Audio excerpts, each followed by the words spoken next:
यकम अक्टूबर की रात इसराइल का आसमान रोशनियों से चमक उठा। लेकिन ये आतिशबाजी नहीं थी, ये मिसाइल थे।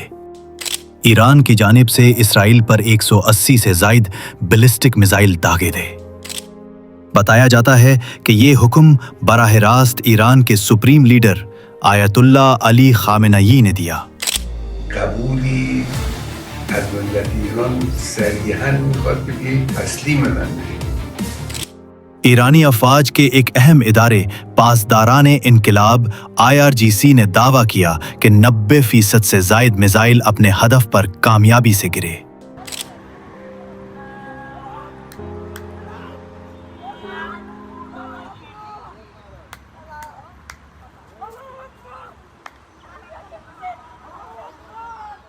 ताहम इसराइली हुकाम का कहना है कि उनके फ़ज़ाई दिफाई निज़ाम ने ज़्यादातर मिसाइलों को रास्ते में ही तबाह कर दिया।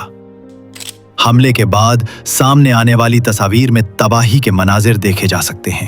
कई जगहों पर गहरे गड़े नुमाया हैं, जिनमें से एक 30 फुट गहरा गड़ा मुसाद के हेडक्वार्टर के करीब पाया गया। जनूबी इसराइल में वाक़े नेग्यू के सहरा में, जहां एक बड़ा इसराइली फौजी अड्डा मौजूद है, वहां भी कई मिसाइल दागे गए। अगरचे इसराइल का कहना है कि इस हमले में मामूली नुकसान हुआ, मगर वज़ीर आज़म बिन्यामिन नेतन्याहू ने ऐलान किया है कि इसराइल इस हमले का भरपूर जवाब देगा। इस वक्त सबसे अहम सवाल यह है, ईरान इस जंग में शामिल कैसे हुआ? ये जंग जो पिछले साल हमास के हमले से शुरू हुई थी, अब कई ममालिक तक फैल चुकी है। इसराइल अब सिर्फ फ़लस्तीन पर ही नहीं बल्कि लिबनान पर भी हमले कर रहा है। इस जंग में हमास, हिज़्बुल्लाह और हूसियों जैसे कई अस्करी और मुसल्लह गिरोह शामिल हो चुके हैं, और अब ईरान जैसा बाकायदा मुल्क भी बराह रास्त इस तनाज़े में शामिल हो चुका है। इसी वजह से दाएं बाजू के कुछ मीडिया चैनल्स शायद 26वीं बार तीसरी आलमी जंग का ऐलान कर चुके हैं। ये बात सच है कि इस जंग में अब कई ममालिक मुलव्वस हो चुके हैं, और अगर हालात ऐसे ही बिगड़ते रहे तो ये तनाज़े मशरिक़ वुस्ता की एक बड़ी इलाकाई जंग में तब्दील हो सकता है। लेकिन इसे आलमी जंग कहना एक बहुत बड़ी मुबालगा आराई है। मैं ऐसा क्यों कहता हूं? क्योंकि ये पहला मौका नहीं है जब ईरान ने इसराइल पर हमला किया हो। चंद माह पहले 13 अप्रैल को ईरान ने इसराइल पर 300 से ज़ायद ड्रोन्स और मिसाइल दागे थे। अगर हम इस हमले की शिद्दत और इस्तेमाल की गई टेक्नोलॉजी देखें तो अप्रैल का ये हमला अक्टूबर के हालिया हमले से भी बड़ा था, जिसमें तकरीबन 170 ड्रोन्स, 30 क्रूज मिसाइल और 110 बैलिस्टिक मिसाइल शामिल थे। ये कई दहाइयों में पहली बार था कि किसी दूसरे मुल्क ने इसराइल पर हमला किया। इससे पहले 1991 की खलीजी जंग के दौरान सद्दाम हुसैन के इराक ने इजराइल पर मिसाइल दागे थे। तो फिर सवाल ये पैदा होता है कि ईरान ने अप्रैल में ये हमला क्यों किया? ईरान ने उसे इंतकाम और जवाबी कार्रवाई करार दिया। तकरीबन 2 हफ्ते पहले, यानी यकम अप्रैल के आसपास, इजराइल ने शाम के दारुल हुकूमत दमिश्क पर एक फ़ज़ाई हमला किया। इस हमले में 7 ईरानी अफसरान जा बहक हुए। जाहिर है, किसी भी मुल्क के फौजी अफसरान अगर मारे जाएं तो कोई मुल्क इसे बर्दाश्त नहीं करेगा, और यहां तो इजराइल ने एक सिफारती इमारत पर बम गिराया। जब अप्रैल में ईरान ने हमला किया तो इजराइल को अपने इत्तेहादी ममालिक से मदद मिली, जैसे कि अमरीका, बरतानिया और यहां तक कि उर्दुन। अमेरिका ने तकरीबन 80 ड्रोन्स और 6 बैलिस्टिक मिसाइलों को रोका। बरतानवी रॉयल एयर फोर्स के टाइफून फाइटर जेट ने कई ड्रोन्स मार गिराए, जबकि इजराइल के F-35 स्टेल्थ फाइटर जेट्स ने 30 में से 25 क्रूज मिसाइलों को तबाह किया। लेकिन इजराइल के पास लामहदूद मिसाइल नहीं है।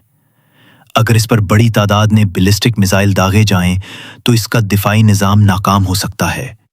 वजह सिर्फ तादाद का दबाव और माली वसाइल की कमी होगी। इसीलिए अक्टूबर के हमलों के बाद ईरान की वज़ारत ख़ारजा के तर्जुमान नासिर कनानी ने बयान दिया कि ये हमले महदूद दिफाई कार्रवाई थे اور مغربی ممالک کو ایران کا شکر گزار ہونا چاہیے کہ اس نے اس سے زیادہ خطرناک کارروائی نہیں کی۔ یہ بیان صرف وضاحت نہیں بلکہ ایک دھمکی تھی۔ ایران نے اسرائیل کو خبردار کیا کہ وہ شکر کرے کہ ایران نے نرمی برتی۔ اب ذرا حزب اللہ کو قریب سے دیکھتے ہیں۔ یہ دنیا کے طاقتور ترین غیر ریاستی مسلح گروہوں میں سے ایک ہے۔ یہ ایک شیعہ عسکری تنظیم ہے جس نے 1982 میں اسرائیل کی لبنان پر یلغار کے دوران طاقت حاصل کی۔ 1985 میں یہ ایک باقاعدہ تنظیم بنی اور ایک منشور جاری کیا جس میں لبنان سے مغربی اثر و رسوخ کے خاتمے اور اسرائیل کی تباہی کا مطالبہ شامل تھا۔ آج ایک بار پھر اسرائیل اور حزب اللہ کے درمیان کھلی جنگ جاری ہے جو پچھلے چند مہینوں سے شدت اختیار کر چکی ہے۔ 7 اکتوبر 2023 کو حماس نے اسرائیل پر حملہ کیا جس سے یہ نئی جنگ شروع ہوئی، اور اگلے ہی دن 8 اکتوبر 2023 کو حزب اللہ نے باقاعدہ طور پر اسرائیل کے خلاف جنگ کا اعلان کر دیا۔ موجودہ جنگ میں حزب اللہ نے خود کو ایک نہایت طاقتور قوت کے طور پر ثابت کیا ہے۔ اسرائیل اور لبنان کی سرحد پر مسلسل راکٹ حملوں کی وجہ سے 4 ملیار سے زائد اسرائیلی شہریوں کو اپنے شہر اور علاقے خالی کرنا پڑے۔ 27 ستمبر کو ایرانی پاسداران انقلاب کے بریگیڈیئر جنرل عباس نیل فروشان ایک فضائی حملے میں مارا گیا۔ یہ حملہ خاص طور پر حزب اللہ کے مرکزی ہیڈ کوارٹر کو نشانہ بنا کر کیا گیا تھا۔ اسی فضائی حملے میں حزب اللہ کے سربراہ حسن نصر اللہ بھی مارا گیا۔ 1992 سے حزب اللہ کے سیکریٹری جنرل کے طور پر خدمات انجام دے رہے تھے۔